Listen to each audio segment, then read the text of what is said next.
नमस्कार दोस्तों, मेरे YouTube चैनल रश्मिता स्टाइलिस्ट में आप सभी का बहुत बहुत स्वागत है। निर्जला एकादशी जो कि ज्येष्ठ माह में पड़ने वाली एकादशी है, जो कि सबसे बड़ी और बहुत ही कठिन एकादशियों में से मानी जाती है।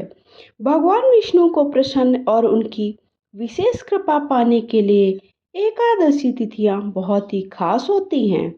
इस दिन उपवास रखने से जीवन की सभी समस्याओं का निवारण होने लगता है। हर माह में आने वाली एकादशी तिथि भगवान विष्णु को समर्पित है। इस दिन विधि अनुसार पूजा करने से मनोवांछित फल की प्राप्ति होती है। घर में सुख समृद्धि बनी रहती है। हर माह की एकादशी तिथि अलग अलग महत्व को देने वाली होती है। इसी प्रकार ज्येष्ठ माह में आने वाली निर्जला एकादशी को बहुत ही खास माना जाता है। यह भीषण गर्मी में पड़ने वाली ऐसी एकादशी है जो निर्जला रखी जाती है। निर्जला उपवास रखना बेहद कठिन होता है। इस उपवास को रखने से भगवान की शुभ कृपा बनी रहती है। ज्येष्ठ माह के शुक्ल पक्ष की एकादशी को निर्जला एकादशी कहा जाता है। इसे भीमसेनी एकादशी भी कहते हैं। सभी एकादशियों के व्रतों में निर्जला एकादशी का व्रत सबसे खास माना जाता है। इस दौरान भगवान विष्णु को उनके प्रिय चीजों का भोग लगाने से जीवन में खुशियां और तरक्की बनी रहती है। ज्येष्ठ माह के शुक्ल पक्ष की एकादशी तिथि 17 जून सुबह 4:43 पर शुरू हो जाएगी। वहीं इसका समापन 18 जून सुबह 6:24 पर होगा। उदया तिथि के अनुसार यह व्रत 18 जून 2024 को रखा जाएगा। मान्यताओं के अनुसार भगवान विष्णु जी को पीले रंग की चीजें अत्यंत प्रिय हैं। ऐसे में आप उन्हें केले का भोग लगाएं। पीले रंग की मिठाई और मिश्री का भी भोग लगा सकते हैं। पंजीरी का भोग भी बहुत ही खास होता है। यह भोग के रूप में बेहद शुभ होता है। आप निर्जला एकादशी पर उन्हें पंजीरी का भोग भी लगा सकते हैं, जो कि उन्हें बहुत ही प्रिय है। साथ ही साथ इससे सभी अशुभ ग्रहों के बुरे प्रभाव से भी आप बच सकते हैं। भगवान विष्णु को मखाने की खीर का भी भोग लगा सकते हैं। खीर भी उन्हें बहुत ही ज्यादा प्रिय होती है। निर्जला एकादशी का पारण 19 जून को सुबह होगा।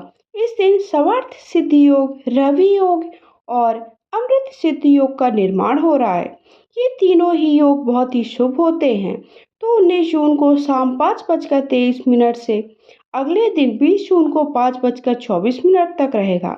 ऐसे में इस दिन पारण करने से अक्षय फलों की प्राप्ति होती है। विष्णु पुराण में निर्जला एकादशी का बहुत ही खास महत्व है। माना गया है इस एकादशी का व्रत करने से आपके सभी एकादशी व्रत के समान फल की प्राप्ति होती है। 5 पांडवों में से एक भीम ने निर्जला एकादशी पर बिना पानी पिए ज्येष्ठ माह में भगवान विष्णु का यह व्रत किया था। इसलिए उन्हें मोक्ष और लंबी आयु की प्राप्ति हुई थी।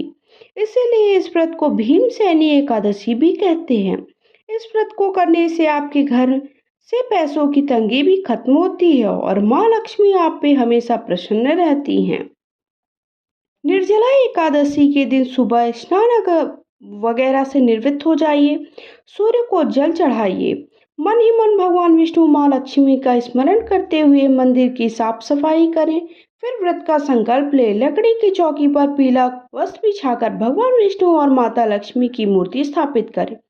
मूर्ति को गंगा जल से स्नान कराएं। भोग आरती के साथ विधि विधान से पूजन करें। पीले फल, पीले फूल, पीले अक्षत और माँ लक्ष्मी को खीर का भोग लगाएं। विष्णु सहस्त्रनाम और विष्णु चालीसा का पाठ करें। पूरे दिन श्रद्धा भाव से भगवान का व्रत और पूजा पाठ में मन लगाएं। ऐसा करने से आपका व्रत को पूर्ण फल की प्राप्ति होती है। निर्जला एकादशी व्रत का पारण द्वादशी के दिन किया जाएगा।